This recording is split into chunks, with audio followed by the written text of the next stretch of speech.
La chronique du jour. La chronique du jour. Jérôme Carlos. Bonjour. Noël n'est plus Noël. Noël n'est plus tout à fait cette fête religieuse, célébrée le 25 décembre, en commémoration de la naissance du Christ.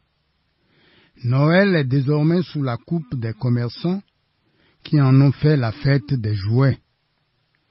Le prétexte est ainsi tout trouvé pour mettre les enfants au centre et pour les tenir sous une pluie de jouets. Tout est en place pour vider nos poches sans que nous sachions vraiment ce que les jouets font ou feront de nos enfants à nos enfants. Les spécialistes de la question tiennent pour essentiel le rôle des jouets dans la formation d'un enfant, dans l'édification d'un être humain, à condition toutefois que ces jouets soient en accord avec les réalités d'un environnement socio-culturel donné. Les jouets ne sont pas en effet de simples gadgets que l'on distribue à l'occasion d'une fête. Les jouets sont des outils pédagogiques, propres à accompagner un parcours humain. C'est clair, des jouets conçus ailleurs, venus d'ailleurs, ne peuvent susciter dans l'esprit d'un jeune béninois une conscience d'identité et de devoir, une conscience en lien avec les exigences de développement de son pays. Nous aurons plutôt distrait nos maigres ressources de pays pauvres à l'achat de jouets qui nous appauvrissent davantage. Voilà comment Noël, sous le label de la fête des jouets, nous anémie financièrement, mentalement, et pour comble, au bénéfice de riches qui, soit dit en passant, ne cessent de s'enrichir. C'est Olympe Bellikenhomme qui a raison du titre de son ouvrage « Un piège sans fin ». Nous savons déjà aliénés, c'est-à-dire étrangers à nous-mêmes. Pourquoi donc en rajouter? Jésus n'est pas venu au monde pour nous rendre encore plus tarés. Jésus est venu sauver l'humanité, nous rassurent les chrétiens. Jésus est venu nous libérer de nos tares. Voilà le sens de Noël.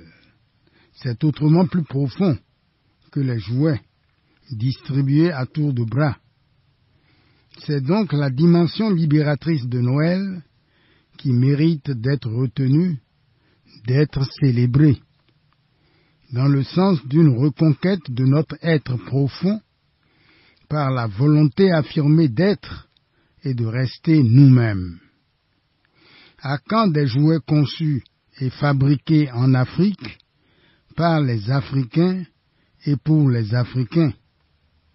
Depuis des décennies, nous nous exerçons à former des spécialistes en tout genre, à doter nos systèmes éducatifs d'outils et d'instruments de recherche.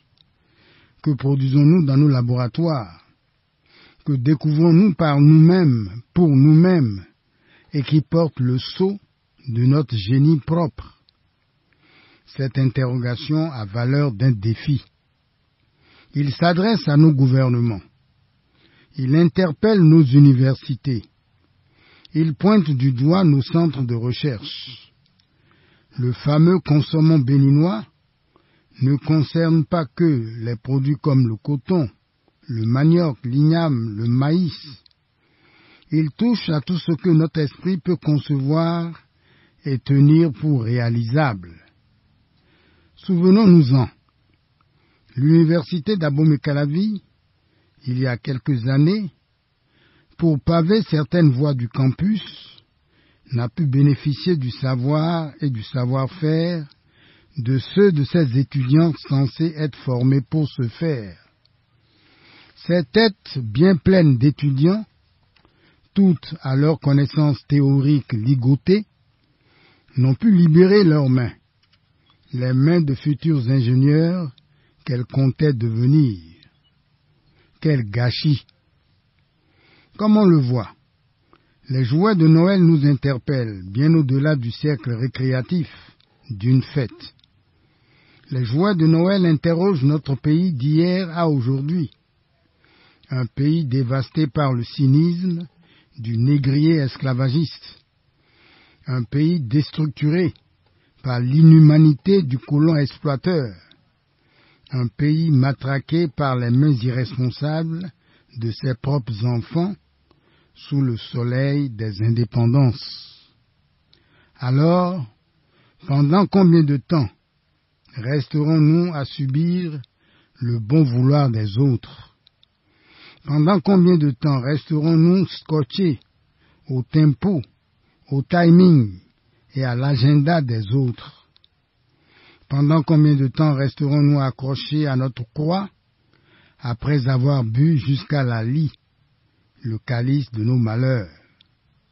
Des questions, encore des questions, elles fouettent nos consciences.